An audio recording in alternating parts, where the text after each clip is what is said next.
Smuggling ಕೇಸ್ನಲ್ಲಿ ರಣ್ಯಾರಾವ್ ಬಂಧನ ಪ್ರಕರಣಕ್ಕೆ ಸಂಬಂಧಪಟ್ಟಂತೆ ಡಿಆರ್ಐ ಸಿಬಿಐ ಬಳಿಕ ಪ್ರಕರಣಕ್ಕೆ ಐಟಿ ಅಧಿಕಾರಿಗಳು ಕೂಡ ಎಂಟ್ರಿ ಕೊಡುವಂತ ಸಾಧ್ಯತೆ ಇದೆ. ರಣ್ಯಾರಾವ್ ಮನೆಯಲ್ಲಿ 2 ಕೋಟಿ ನಗದು ಪತ್ತೆಯಾಗಿದೆ. ಹೀಗಾಗಿ ಐಟಿ ಅಧಿಕಾರಿಗಳು ಕೂಡ ಈ ಕೇಸ್ನಲ್ಲಿ ಎಂಟ್ರಿ ಆಗೋ ಸಾಧ್ಯತೆಗಳು ದಟ್ಟವಾಗ್ತಿವೆ. 2 ಲಕ್ಷಕ್ಕಿಂತ ಅಧಿಕ ನಗದು ಯಾವುದೇ ವ್ಯಕ್ತಿ ಮನೆಯಲ್ಲಿ ಇಟ್ಕೊಳ್ಳುವಂತಿಲ್ಲ, ಆ ವ್ಯಕ್ತಿಯ ಜೊತೆಗಿರುವಂತಿಲ್ಲ.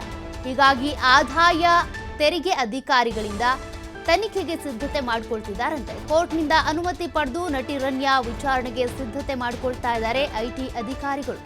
ಪರಪ್ಪನ ಅಗ್ರಹಾರ ಜೈಲಲ್ಲಿ ನಟಿ ವಿಚಾರಣೆಗೆ ಐಟಿ ಇಲಾಖೆ ಈಗ ಪ್ಲಾನ್ ಮಾಡಿಕೊಳ್ತಾ ಇದೆ. ನೋಡಿ, ಒಬ್ಬರ ಮನೆಯಲ್ಲಿ 2 ಲಕ್ಷಕ್ಕಿಂತ ಅಧಿಕ ನಗದನ್ನ ಇಟ್ಕೊಳ್ಳೋ ಹಾಗಿಲ್ಲ. ಈಗ ಅವರ ಮನೆಯಲ್ಲಿ ಕೋಟಿ ಕೋಟಿ ಪತ್ತೆಯಾಗಿರೋದ್ರಿಂದ ಹಣ ಎಲ್ಲಿಂದ ಬಂತು, ಅದಕ್ಕೆ ಟ್ಯಾಕ್ಸ್ ಕಟ್ಟಿದ್ದಾರಾ ಇಲ್ವಾ, ಬ್ಲ್ಯಾಕ್ ಮನಿನ ವೈಟ್ ಮನಿನ, ಆದಾಯದ ಮೂಲ ಏನು, ಅದೆಲ್ಲವೂ ಕೂಡ ಗೊತ್ತಾಗಬೇಕಲ್ಲ. ಹಾಗಾಗಿ ಈ ಕೇಸ್ನಲ್ಲಿ ಈಗಾಗಲೇ 3 ಅಧಿಕಾರಿಗಳ ತಂಡ ಇರೋದು. ಡಿಆರ್ಐ ಅಧಿಕಾರಿಗಳಿದ್ದಾರೆ, ಸಿಬಿಐ ಅಧಿಕಾರಿಗಳಿದ್ದಾರೆ, ಮತ್ತೊಂದು ಕಡೆ ಸಿಐಡಿ ಅಧಿಕಾರಿಗಳು. ಅದರ ಬೆನ್ನಲ್ಲೇ ಈಗ ಐಟಿ ಅಧಿಕಾರಿಗಳು ಕೂಡ ರಣ್ಯಾರವರನ್ನ ಪರಪ್ಪನ ಅಗ್ರಹಾರ ಜೈಲಿನಲ್ಲೇ ತನಿಖೆಗೆ ಒಳಪಡಿಸಬೇಕು ಅಂತ ಪ್ಲಾನ್ ಮಾಡ್ಕೊಳ್ತಾ ಇದ್ದಾರಂತೆ. ಇಷ್ಟೊಂದು ನಗದು ಎಲ್ಲಿಂದ ಬಂತು, ಅದನ್ನು ನಿಮಗೆ ಕೊಟ್ಟಿದ್ಯಾರು, ಹೇಗೆ ಸಂಪಾದನೆ ಮಾಡಿದ್ರಿ, ಇದಕ್ಕೆ ನೀವು ಟ್ಯಾಕ್ಸ್ ಕಟ್ಟಿದ್ದೀರಾ ಇಲ್ವಾ, ಅದೆಲ್ಲವೂ ಕೂಡ ಗೊತ್ತಾಗಬೇಕಲ್ಲ. ಹಾಗಾಗಿ ಈಗ ಐಟಿ ಅಧಿಕಾರಿಗಳು ಪ್ಲಾನ್ ಮಾಡ್ಕೊಳ್ತಿದ್ದಾರೆ. 2 ಕೋಟಿ ನಗದು ಪತ್ತೆಯಾಗಿದೆ ಅಂದರೆ ಸಾಮಾನ್ಯ ಹಣ ಅಲ್ಲ, ಅದು 2 ಲಕ್ಷ ಹಣ ಇಟ್ಕೊಳ್ಬಹುದು ಮನೆಯಲ್ಲಿ. ಬಟ್ 2 ಕೋಟಿ ಎಲ್ಲಿಂದ ಬಂತು, ಆದಾಯದ ಮೂಲ ಏನು, ಅದು ಗೊತ್ತಾಗಬೇಕಲ್ಲ. ಮತ್ತೊಮ್ಮೆ ಸಂತೋಷ್ ಪಟೇಲ್ ಸಂಪರ್ಕದಲ್ಲಿದ್ದಾರೆ. ಸಂತೋಷ್, ಈಗಾಗಲೇ ಆದಾಯ ತೆರಿಗೆ ಅಧಿಕಾರಿಗಳು ಕೂಡ ನಟಿ ರಣ್ಯಾರವರನ್ನ ತನಿಖೆಗೆ ಒಳಪಡಿಸಬೇಕು ಅಂತ ಪ್ಲಾನ್ ಮಾಡ್ಕೊಳ್ತಿದ್ದಾರಂತೆ. ಈ 2 ಕೋಟಿ ಹಣದ ಮೂಲ ಏನು ಅನ್ನೋದ್ರ ಬಗ್ಗೆ ಏನಾದರೂ ಮಾಹಿತಿ ಸಿಕ್ಕಿದ್ಯಾ? ಚೌಕಿ ಈಗಾಗಲೇ ಡಿಆರ್ಐ ಅಧಿಕಾರಿಗಳು ಈಕೆಯನ್ನ ಬಂಧನದ ಮೂಲಕ ಆಕೆ ಫ್ಲಾಟ್ ಮೇಲೂ ಕೂಡ ದಾಳಿಯನ್ನು ನಡೆಸಿದ್ರು. ಅವಲ್ಲಿ ರಸ್ತೆಯಲ್ಲಿರುವಂತಹ ಫ್ಲಾಟ್ ನಲ್ಲಿ ದಾಳಿ ನಡೆಸಿದಂತ ಸಂದರ್ಭದಲ್ಲಿ ಸುಮಾರು 2 ಕೋಟಿಗೂ ಅಧಿಕ ಮೊತ್ತದ ನಗದು ಸಿಕ್ಕಿತ್ತು. ಅದರ ಜೊತೆಗೆ ಚಿನ್ನಾಭರಣ ಅಂದ್ರೆ 2 ಕೋಟಿಗೂ ಅಧಿಕ ಮೊತ್ತದ ಮೌಲ್ಯದ ಚಿನ್ನಾಭರಣ ಕೂಡ ಪತ್ತೆಯಾಗಿತ್ತು. ಒಟ್ಟು ಸುಮಾರು 4 ಕೋಟಿಗೂ ಅಧಿಕ ಮೊತ್ತದ ಚಿನ್ನಾಭರಣ ಮತ್ತು ನಗದು ಪತ್ತೆಯಾಗಿತ್ತು. ಹೀಗಾಗಿ ಅಧಿಕಾರಿಗಳು ಅದರ ಮೂಲವನ್ನ ಪತ್ತೆಯನ್ನು ಮಾಡಬೇಕು. ಯಾವಾಗ್ಲೂ ಯಾವುದೇ ಕ್ಯಾಶ್ ಅನ್ನ ಇಟ್ಕೊಳ್ಬೇಕಂದ್ರೆ 2 ಲಕ್ಷಕ್ಕೂ ಅಧಿಕ ಮೊತ್ತದ ಕ್ಯಾಶ್ ಅನ್ನ ಮನೆಯಲ್ಲಿ ಯಾರು ಕೂಡ ಇಟ್ಕೊಳ್ಳೋ ಆಗಿಲ್ಲ. ಸೊ ಈಕೆ 2 ಕೋಟಿಗೂ ಅಧಿಕ ಮೊತ್ತ ಹಣವನ್ನ ಇಟ್ಕೊಂಡಿರೋ ಹಿನ್ನೆಲೆಯಲ್ಲಿ ಆ ಹಣವನ್ನ ಯಾವ ಪರ್ಪಸ್ಗಾಗಿ ಇಟ್ಕೊಳ್ಳಲಾಗಿತ್ತು, ಈ ಹಣ ಎಲ್ಲಿಂದ ಬಂತು, ಹಣದ ಮೂಲ ಯಾವುದು, ಯಾವಾಗ ಈ ಹಣವನ್ನ ತಂದಿಟ್ಕೊಳ್ಳಲಾಗಿತ್ತು, ಇಲ್ಲ ಒಂದು ವೇಳೆ ಇವ್ರದೇ ಹಣ ಇದ್ದೇ ಆದ್ರೆ ಯಾವ ಕಾರಣಕ್ಕಾಗಿ 2 ಕೋಟಿಯನ್ನ ಮನೆಯಲ್ಲಿ ಹಣವನ್ನ ಇಟ್ಕೊಳ್ಳಲಾಗಿತ್ತು ಅನ್ನೋದು ಪ್ರಶ್ನೆ ಆಗುತ್ತೆ. ಅದರ ಜೊತೆಗೆ ಈ ಹಣವನ್ನ ಯಾವ ಮೂಲದಿಂದ ಅಂದ್ರೆ ಈಕೆ ದುಡ್ಡಿದ್ದೇ ಆಗಿದ್ರೆ, ಇಲ್ಲ ಬೇರೆ ಕಡೆಯಿಂದ ಸಾಲ ತೆಗೆದುಕೊಂಡಿದ್ದ, ಇಲ್ಲ ಬೇರೆ ಕಡೆಯಿಂದ ಯಾವ ರೀತಿಯಾಗಿ ಹಣವನ್ನ ಸಂಪಾದನೆಯನ್ನ ಮಾಡಿದ್ರು.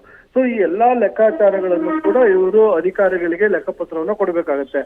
ಯಾವಾಗ 2 ಕೋಟಿಗೂ ಅಧಿಕ ಮೊತ್ತದ ಚಿನ್ನಾಭರಣ ಮತ್ತು ನಗದು ಪತ್ತೆ ಆಗುತ್ತೆ, ಈ ಸಂದರ್ಭದಲ್ಲಿ ಇದನ್ನ ಡಿಆರ್ಐ ಅಧಿಕಾರಿಗಳು ಐಟಿ ಅಧಿಕಾರಿಗಳು ಕೂಡ ಇದಕ್ಕೆ ಸಂಬಂಧಪಟ್ಟ ಹಾಗೆ ಪತ್ರವನ್ನು ಬರೆದಿರುವಂತದ್ದು. ಅಂದ್ರೆ 2 ಕೋಟಿಗೂ ಅಧಿಕ ಮೊತ್ತದ ನಗದು ಸಿಕ್ಕಿದೆ, ಈ ನಗದು ಮನೆಯಲ್ಲಿ ಇಟ್ಟು ಇದಕ್ಕೆ ಸಂಬಂಧಪಟ್ಟ ಹಾಗೆ ಐಟಿ ಅಧಿಕಾರಿಗಳು ಒಂದು ವಿಚಾರಣೆಯನ್ನ ಮಾಡ್ಬೇಕಾಗತ್ತೆ. ಮತ್ತೆ ಟ್ಯಾಕ್ಸ್ ಅವಾಯ್ಡ್ ಮಾಡ್ಲಿಕ್ಕೆ ಇವರು ಸರ್ಕಾರದ ಬೊಕ್ಕಸಕ್ಕೆ ವಂಚನೆಯನ್ನ ಮಾಡ್ಲಿಕ್ಕೆ ಈ ರೀತಿಯಾಗಿ ಹಣಕಾಸಿನ ವ್ಯವಹಾರವನ್ನ ಮಾಡಿರ್ಬೋದು ಅನ್ನೋದಿರುತ್ತೆ. ಇವೆಲ್ಲವನ್ನು ಕೂಡ ತನಿಖೆಯನ್ನ ಮಾಡ್ಲಿಕ್ಕೆ ಈಗ ಇಡಿ ಕೂಡ ಇದಕ್ಕೆ ಎಂಟ್ರಿ ಆಗ್ತಾ ಇರುವ ಹಿನ್ನೆಲೆಯಲ್ಲಿ ಒಟ್ಟಾರೆಯಾಗಿ ರಣ್ಯಾರಾವ್ ಪ್ರಕರಣದಲ್ಲಿ ಈಗಾಗಲೇ ಸಿಬಿಐ ಇರ್ಬೋದು, ಡಿಆರ್ಐ ಇರ್ಬೋದು, ಈಗ ಇಡಿ ಅಧಿಕಾರಿಗಳು ಎಂಟ್ರಿ ಆಗ್ತಾ ಇದ್ದಾರೆ. ಮತ್ತೊಂದು ಕಡೆ ಸಿಐಡಿ ಅಧಿಕಾರಿಗಳು ಕೂಡ ಈ ಪ್ರಕರಣಕ್ಕೆ ಸಂಬಂಧಪಟ್ಟ ಹಾಗೆ ತನಿಖೆಯನ್ನ ಮಾಡ್ತಾ ಇರುವಂತ 4 ತನಿಖಾ ಸಂಸ್ಥೆಗಳು ಈ ಪ್ರಕರಣಕ್ಕೆ ಎಂಟ್ರಿ ಆಗಿರುವಂತದ್ದು.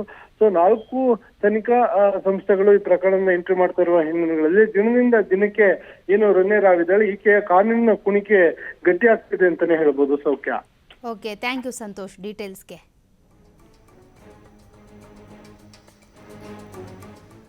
ರಣ್ಯಾರಾವ್ ಗೋಲ್ಡ್ ಸ್ಮಗ್ಲಿಂಗ್ ಪ್ರಕರಣಕ್ಕೆ ಸಂಬಂಧಪಟ್ಟಂತೆ ಬಿಜೆಪಿ ಎಂಎಲ್ಸಿ ಸಿಟಿ ರವಿ ಹೇಳಿಕೆ ಕೊಟ್ಟಿದ್ದಾರೆ. ಪ್ರೋಟೋಕಾಲ್ ನಾವು ಕೊಡೋದಕ್ಕಾಗುತ್ತಾ? ರಾಜ್ಯದಲ್ಲಿರುವಂತ ಸರ್ಕಾರ ಯಾವುದು?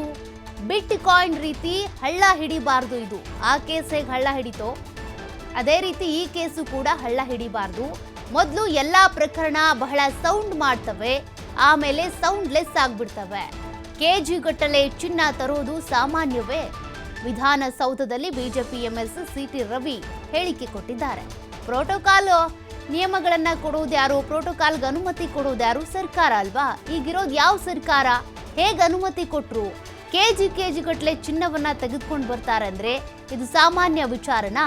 ಎಲ್ಲಾ ಪ್ರಕರಣಗಳು ಮೊದಲು ಸೌಂಡ್ ಮಾಡ್ತವೆ, ಆಮೇಲೆ ತಂತಾನೆ ಸೌಂಡ್ಲೆಸ್ ಆಗ್ಬಿಡ್ತವೆ. ಬಿಟ್ ಕಾಯಿನ್ ರೀತಿ ಈ ಕೇಸ್ ಕೂಡ ಹಳ್ಳ ಹಿಡಿಬಾರ್ದು, ಈ ಕೇಸ್ನ ಸರಿಯಾಗಿ ತನಿಖೆ ಮಾಡಬೇಕು ಅಂತ ಆಗ್ರಹಿಸಿದ್ದಾರೆ. ಈ ಸರ್ಕಾರದ ಪ್ರಭಾವಿ ಸಚಿವರಿದ್ದಾರೆ ಅಂತ ಸಾರ್ವಜನಿಕ ಚರ್ಚೆ ಇರೋದು. ಪ್ರೋಟೋಕಾಲ್ನ ಬಿ ಜೆ ಪಿ ನಾಯಕರು ಹೇಳಿ ಕೊಡ್ಸೋಕ್ಕಾಗತ್ತೇನ್ರಿ? ಈಗ ಯಾವ ಪಾರ್ಟಿ ಇದೆ ಈಗ ಅಧಿಕಾರದಲ್ಲಿ ಯಾವ ಪಾರ್ಟಿ ಇದೆ? ನಾವು ಹೇಳಿ ಕೊಡ್ಸೋಕ್ಕಾಗತ್ತಾ? ಕೊಡಿಸಿರೋದು ಯಾರು ಅನ್ನೋ ತನಿಖೆ ನಂತರ ಗೊತ್ತಾಗುತ್ತೆ. ನಂದು ಒಂದೇ ಕಳಕಳಿ ಏನು ಅಂದರೆ IMA ಹಗರಣದ ಥರ ಇದು ಹಳ್ಳ ಹಿಡಿಬಾರ್ದು, ಸಮಗ್ರ ತನಿಖೆ ಆಗಬೇಕು. ಬಿಟ್ ಕಾಯಿನ್ ಥರ ಹಳ್ಳ ಹಿಡಿಬಾರ್ದು, ಸಮಗ್ರ ತನಿಖೆ ಆಗಬೇಕು. ಇವೆಲ್ಲ ಕೆಲವೆಲ್ಲ ಏನಾಗ್ತವೆ, ಭಾಳ ಮುಂಚೆ ಸೌಂಡ್ ಮಾಡ್ತವೆ, ಆಮೇಲೆ ಸೌಂಡ್ಲೆಸ್ ಆಗಿಬಿಡ್ತವೆ. ಹಾಗಾಗಿ ಇದು ಬರೀ ಸೌಂಡ್ ಮಾಡಿ ಹೋಗಬಾರ್ದು. ತಮಾಷೆ ಮಾತಲ್ರಿ, 15 kg ಚಿನ್ನನ ತಗೊಂಡು ಬರೋದು, ಪ್ರೋಟೋಕಾಲಲ್ಲಿ ಕರ್ಕೊಂಬರೋದು ಅಂತ ಹೇಳಿದ್ರೆ ಈ ಕಳ್ಳರದೇ ರಾಜ್ಯ ಆದಂಗೆ ಆಯ್ತಿದು. ಈ ಸರ್ಕಾರದ ಪ್ರಭಾವಿ ಸಚಿವರಿದ್ದಾರೆ ಅಂತ ಸಾರ್ವಜನಿಕ ಚರ್ಚೆ ಇರೋದು. ಪ್ರೋಟೋಕಾಲ್ನ ಬಿ ಜೆ ಪಿ ನಾಯಕರು ಹೇಳಿ ಕೊಡ್ಸೋಕ್ಕಾಗತ್ತೇನ್ರಿ? ಈಗ ಬೆಳಗಾವಿ ವಿಮಾನ ನಿಲ್ದಾಣ ಪ್ರಾಧಿಕಾರದಿಂದ ತೆರಿಗೆ ವಸೂಲಿ ಮಾಡಲಾಗಿದೆ. ಸಾಂಬ್ರಾ ಗ್ರಾಮ ಪಂಚಾಯಿತಿಗೆ ತೆರಿಗೆ ಬಾಕಿ ಉಳಿಸಿಕೊಂಡಿದ್ದಂಥ ಪ್ರಾಧಿಕಾರ 1.36 ಕೋಟಿ ತೆರಿಗೆಯನ್ನ ಬಾಕಿ ಉಳಿಸಿಕೊಂಡಿತ್ತು. ಪ್ರಾಧಿಕಾರ 2012ರಿಂದಾನೇ 545 ಎಕರೆ ಪ್ರದೇಶಕ್ಕೆ ತೆರಿಗೆ ಪಾವತಿ ಮಾಡಬೇಕಾಗಿತ್ತು, ಪಾವತಿ ಮಾಡಿರಲಿಲ್ಲ, ಹಾಗೆ ಬಾಕಿ ಉಳಿಸಿಕೊಂಡಿತ್ತು. ಏರ್ಪೋರ್ಟ್ ಅಭಿವೃದ್ಧಿ ಹಿನ್ನೆಲೆ ಸರ್ಕಾರದಿಂದ ತೆರಿಗೆ ವಿನಾಯಿತಿಯನ್ನು ಕೊಡಲಾಗಿತ್ತು. ಆದರೆ 2017-18ನೇ ಸಾಲಿನಲ್ಲಿ ಗ್ರಾಮ ಪಂಚಾಯಿತಿಯಿಂದ ತೆರಿಗೆ ನಿಗದಿ ಮಾಡಲಾಗಿತ್ತು. ನೋಟಿಸ್ ನೀಡಿದ್ರೂ ಕೂಡ ತೆರಿಗೆ ಬಾಕಿ ಉಳಿಸಿಕೊಂಡಿದ್ದಂಥ ಪ್ರಾಧಿಕಾರ ಆಗ್ಲೂ ಡೋಂಟ್ ಕೇರ್ ಅಂತ ತೆರಿಗೆ ಕಟ್ಟಿರಲಿಲ್ಲ.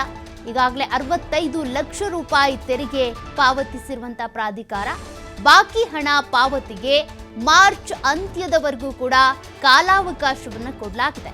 ಇನ್ಮುಂದೆ ಪ್ರತಿ ವರ್ಷ ಸಾಂಬ್ರಾ ಗ್ರಾಮ ಪಂಚಾಯಿತಿಗೆ 40 ಲಕ್ಷ ತೆರಿಗೆಯನ್ನ ಪಾವತಿ ಮಾಡಬೇಕು ಅಂತ ಈಗಾಗಲೇ ಖಡಕ್ ಆಗಿ ಆದೇಶವನ್ನು ಕೊಡಲಾಗಿದೆ. ಪ್ರತಿ ವರ್ಷವೂ ಕೂಡ ಸಾಂಬ್ರಾ ಗ್ರಾಮ ಪಂಚಾಯಿತಿಗೆ 40 ಲಕ್ಷ ತೆರಿಗೆಯನ್ನ ಪಾವತಿ ಮಾಡಬೇಕು ಅಂತ, ಪೆಂಡಿಂಗ್ ಉಳಿಸ್ಕೊಳ್ಳೋದಕ್ಕೆ ಯಾವುದೇ ಅವಕಾಶಗಳನ್ನ ಕೊಡೋದಿಲ್ಲ ಅಂತ. ಈ ಹಿಂದೆ ನೋಟಿಸ್ ನೀಡಿದ್ರು ಕೂಡ ತೆರಿಗೆ ಹಾಗೇ ಬಾಕಿ ಉಳಿಸ್ಕೊಂಡಿದ್ರು. ಈಗಾಗಲೇ 65 ಲಕ್ಷ ರೂಪಾಯಿ ತೆರಿಗೆಯನ್ನ ಪಾವತಿ ಮಾಡಲಾಗಿದೆ. ಇನ್ನು ಮುಂದೆ ಇದ್ಯಾವುದಕ್ಕೂ ಕೂಡ ಅವಕಾಶ ಇರಲ್ಲ, ಪ್ರತಿ ತಿಂಗಳು ನೀವು ತೆರಿಗೆಯನ್ನು ಕಟ್ಟಲೇಬೇಕು ಅಂತ. 2017-18ನೇ ಸಾಲಿನಲ್ಲಿ ಗ್ರಾಮ ಪಂಚಾಯಿತಿಯಿಂದ ತೆರಿಗೆಯನ್ನು ನಿಗದಿ ಮಾಡಲಾಗಿತ್ತು, ಆದರೆ ಹಾಗೆ ಉಳಿಸ್ಕೊಂಡಿತ್ತು ಪ್ರಾಧಿಕಾರ. ಈಗ 1.36 ಕೋಟಿ ತೆರಿಗೆ ಬಾಕಿ ಉಳಿಸ್ಕೊಂಡಿದ್ರಿಂದ ತೆರಿಗೆ ವಸೂಲಿಗೆ ಮುಂದಾಗಿರೋದು. 2012ರಿಂದಾನೇ ಒಟ್ಟು 545 ಎಕರೆ ಪ್ರದೇಶಕ್ಕೆ ತೆರಿಗೆಯನ್ನು ಪಾವತಿ ಮಾಡಬೇಕಾಗಿತ್ತು. ಸರ್, ಒಟ್ಟು ಸಾಂಬ್ರಾ ವಿಮಾನ ನಿಲ್ದಾಣದ್ದು ಸುಮಾರು ಫಸ್ಟಿಂದ ಸ್ಟಾರ್ಟಿಂಗಿಂದ ಅವರು ಏನು ತೆರಿಗೆ ಪಾವತಿ ಮಾಡಿರಲಿಲ್ಲ. ಸುಮಾರು 2012ರಿಂದ 2017ವರೆಗೆ ಸರ್ಕಾರ ಅವರಿಗೆ ತೆರಿಗೆ ಅಂದರೆ ವಿಮಾನ ನಿಲ್ದಾಣ ಅಭಿವೃದ್ಧಿ ಹೊಂದುತ್ತಾ ಇರೋದ್ರಿಂದ ಅವರಿಗೆ ತೆರಿಗೆ ವಿನಾಯಿತಿ ನೀಡಿತ್ತು. ಹಾಗಾಗಿ 2022-23ರಿಂದ 2024-22 3 ವರ್ಷದ ನಾವು 1,31,31,90,552 ರೂಪಾಯಿ ನಾವು ಅವ್ರಿಗೆ ಡಿಮ್ಯಾಂಡ್ ಕೊಟ್ಟಿದ್ವಿ. ಹಾಗಾಗಿ ಅವ್ರು ಅದಕ್ಕೆ ಪ್ಲಸ್ ಇಂಟ್ರೆಸ್ಟ್ ಸೇರಿ ಅವ್ರಿಗೆ ನಾವು ಡಿಮ್ಯಾಂಡ್ ತೆರಿಗೆ ಬೇಡಿಕೆ ಪಟ್ಟಿ ಕೊಟ್ಟಿದ್ವಿ. ಅದಾದಮೇಲೆ ಅವ್ರು ಏನು ಮಾಡಿದ್ರು, ಸರ್ಕಾರ ನಿಯಮದಂತೆ 50% ನಮಗೆ ಡೆಪಾಸಿಟ್ ಮಾಡಿ ಅವ್ರು ಮಾನ್ಯ CO ಅವರಿಗೆ ಮೇಲ್ಮನೆಗೆ ಬಂದಿದ್ದರು. ಹಾಗಾಗಿ CO ಸಾಹೇಬರು ಅದನ್ನು ನಮ್ಮ ಗ್ರಾಮ ಪಂಚಾಯತಿ ಏನು ಅದು ಸರ್ಕಾರಿ ಸಂಸ್ಥೆ ಆಗಿರೋದ್ರಿಂದ ಹಾಗಾಗಿ ಬಡ್ಡಿ ವಿನಾಯಿತಿ ಮಾಡಿ ಉಳಿಕೆ ಏನು ಅಸಲಿದೆ 1,36,00,000 ಅವ್ರಿಗೆ ತುಂಬಕ್ಕೆ ಅದು ಆದೇಶ ಆಗಿದೆ. ಈಗಾಗಲೇ ಅವರು 50% ನಮ್ಗೆ ತುಂಬಿದ್ದಾರೆ, ಇನ್ನು 50% ಈ ಮಾರ್ಚ್ ಒಳಗಡೆ ತುಂಬ್ತೀನಿ ಅಂತ ಹೇಳಿದ್ದಾರೆ. ಹಾಗಾಗಿ ಇದು ಇಲ್ಲಿವರೆಗೆ ಆಗಿದ್ದನ್ನು ಒಂದು ಸೈಡ್ ಸೆಟ್ಲ್ಮೆಂಟ್ ಅಂದರೆ ಒಂದು ಕ್ಲಿಯರ್. ನೆಕ್ಸ್ಟ್ ಪ್ರತಿ ವರ್ಷ ಏನು ತೆರಿಗೆ ಇದೆ ಅವರು 550 ಎಕರೆಗೆಲ್ಲ ತೆರಿಗೆ ಹಾಕ್ಕೊಂಡು ನಾವು ಅದಕ್ಕೆ ಫಿಕ್ಸ್ ಮಾಡಿಕೊಂಡು ಅವರು ಒಪ್ಪಿದ್ದಾರೆ ತುಂಬಲಿಕ್ಕೆ. ಪ್ರತಿ ವರ್ಷ ಎಷ್ಟಾಗುತ್ತೆ ತೆರಿಗೆ? ಸರ್, ಪ್ರತಿ ವರ್ಷ 43 ಲಕ್ಷ ಅವರು ನಮಗೆ ತೆರಿಗೆ ಕಟ್ಟಬೇಕಾಗುತ್ತೆ. ಬೆಳಗಾವಿ ಜಿಲ್ಲೆಯಿಂದ ಹೈಯೆಸ್ಟ್ ತೆರಿಗೆ ಸಂಗ್ರಹ ರಾಜ್ಯದಾಗ ಆಯಿತು? ಇಲ್ಲ ಸರ್, ಈಗ ಇತ್ತೀಚೆಗೆ ಅಂದರೆ ವಿಮಾನ ನಿಲ್ದಾಣ ಇರೋದ್ರಿಂದ ಸ್ವಲ್ಪ ನಮ್ಮ ಜಿಲ್ಲೆಯಲ್ಲಿ ಹೈಯೆಸ್ಟ್ ಇದೆ. ಹಾಗಾಗಿ ಈಗೀಗ ಮೊತ್ತವನ್ನು ನಮ್ಮ ಗ್ರಾಮ ಪಂಚಾಯತಿ ಏನು ಸಾಂಬ್ರಾ ವ್ಯಾಪ್ತಿ ಮತ್ತು ಏರ್ಪೋರ್ಟ್ ಏನು ಅಂತಾರಾಷ್ಟ್ರೀಯ ವಿಮಾನ ನಿಲ್ದಾಣ ಏನು ಆಗಬೇಕಂತ ಏನು ಕನಸಿದೆ. ಈಗಾಗಲೇ DC ಅವರು ಹೇಳಿದಾಗೆ ಮಾನ್ಯ ಸ್ಪೀಕರ್ ಅವರು ಹಾಗೂ ಸರ್ಕಾರದ ವತಿಯಿಂದ ಈ ಥರ ಸ್ಕೂಲ್ ಮಕ್ಕಳಿಗೆ ಒಂದು ಆಟದ ಪ್ಲೇಸು, ಅದ್ರ ಜೊತೆಗೆ ಏನಾದರೂ ಅವರಿಗೆ ಸೈನ್ಸ್ ಪಾರ್ಕ್ ಥರ ಮಾಡಬೇಕಂತ ನಿರ್ದೇಶನ ಎಲ್ಲ ಹಿರಿಯ ಅಧಿಕಾರಿ. ಮತ್ತಷ್ಟು ಡೀಟೇಲ್ಸ್ ಕೊಡ್ತಾರೆ ಪ್ರತಿನಿಧಿ ಶ್ರೀಧರ್ ಕೋಟಾರಗಸ್ತಿ ಲೈವ್ ಅಲ್ಲಿ ಜಾಯ್ನ್ ಆಗ್ತಿದ್ದಾರೆ. ಶ್ರೀಧರ್, ಕೊನೆಗೂ ಕೂಡ ಸಾಂಬ್ರಾ ವಿಮಾನ ನಿಲ್ದಾಣ ಪ್ರಾಧಿಕಾರ ಈಗ ಒಂದಷ್ಟು ತೆರಿಗೆಯನ್ನ ಪಾವತಿ ಮಾಡಿದೆ. ಇನ್ನು ಎಷ್ಟು ಬಾಕಿ ಉಳಿಸ್ಕೊಂಡಿದೆ? ಸದ್ಯಕ್ಕೀಗ ಖಡಕ್ಕಾಗಿ ಒಂದು ಆದೇಶ ಅಂತೂ ಬಂದಿದೆ. ಪ್ರತಿ ವರ್ಷ ಕೂಡ ನೀವು 43 ಲಕ್ಷ ತೆರಿಗೆಯನ್ನ ಕಟ್ಟಲೇಬೇಕು ಅಂತ. ಹೀಗೆ ತೆರಿಗೆ ಉಳಿಸ್ಕೊಳ್ಳೋದಕ್ಕೆ ಕಾರಣ ಏನು ಅಂತ?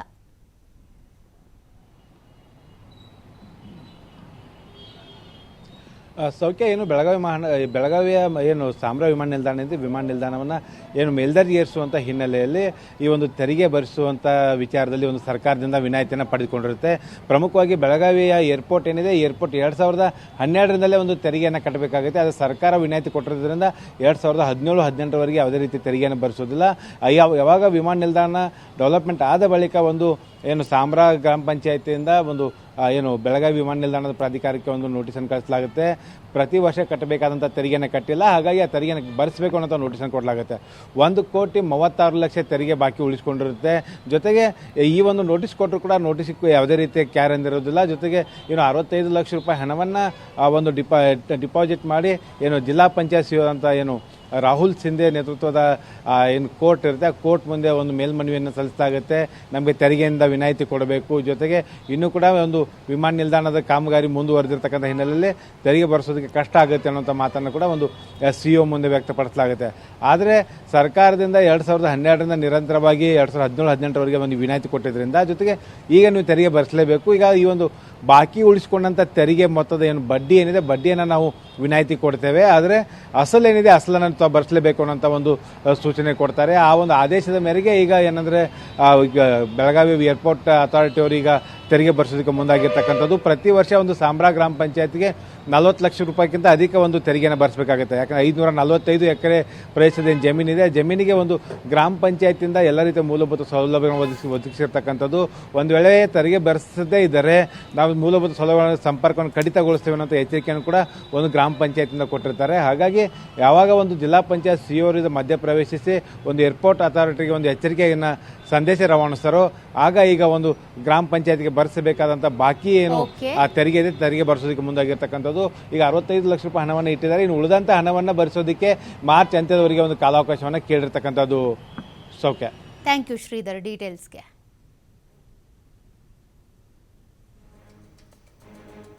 ಚಿಕ್ಕದೊಂದು ಬ್ರೇಕ್ ಆದಮೇಲೆ ಸುದ್ದಿ ಮುಂದುವರಿಯುತ್ತೆ.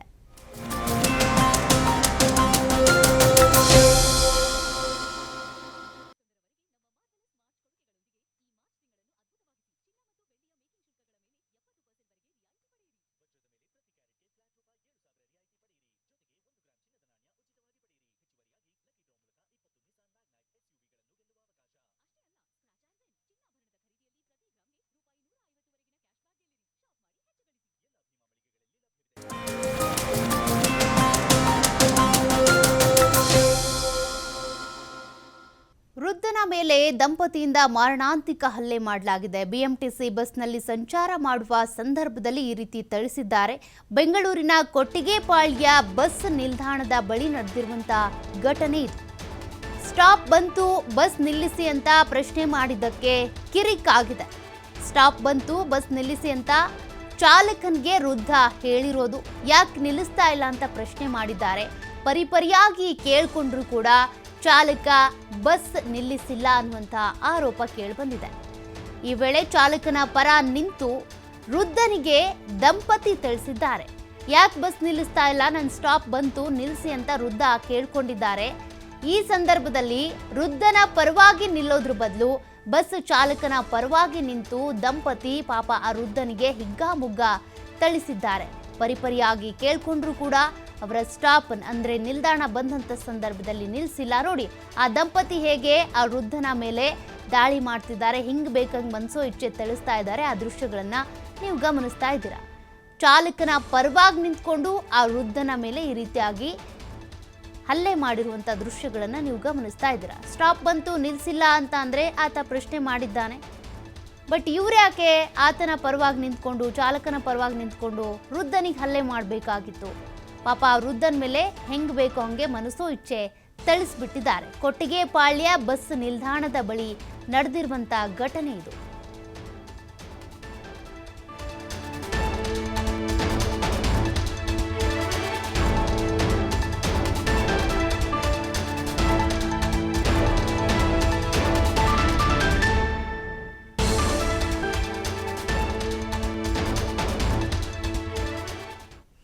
ಫರಂಗಿಪೇಟೆಯ